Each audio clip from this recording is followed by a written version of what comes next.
através papel e caneta. Sou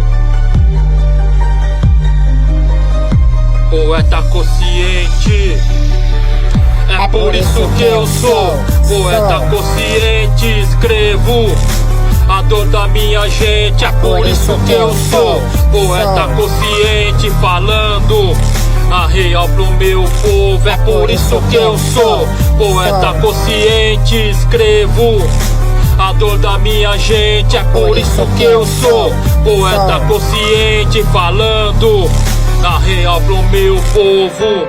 Nós sabemos que a violência é gerada pelo próprio sistema, então eu vou prosseguir, atingir a minha meta, principalmente aqui na Zona Norte, onde tudo acontece. Quem te conhece cumprimenta, respeitado na quebrada. A guerra está aí, faremos o progresso. Se liga, a guerra que te criou é conhecimento que ela fez.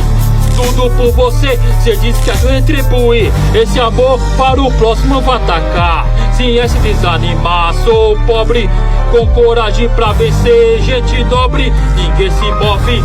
Saca a quadrada e faz favor do sistema. É por isso que eu sou poeta consciente. Escrevo a dor da minha gente, é por isso que eu sou poeta consciente. Falando a real pro meu povo, é por isso que eu sou poeta consciente. Escrevo a dor da minha gente, é por isso que eu sou poeta consciente. Falando a real pro meu povo. É nessa hora que eu vou prosseguindo meu caminho pra atingir a minha meta. Assim como o homem é causador de tanta destruição na esquina, no flagrante, onde viciados se juntam durante a noite.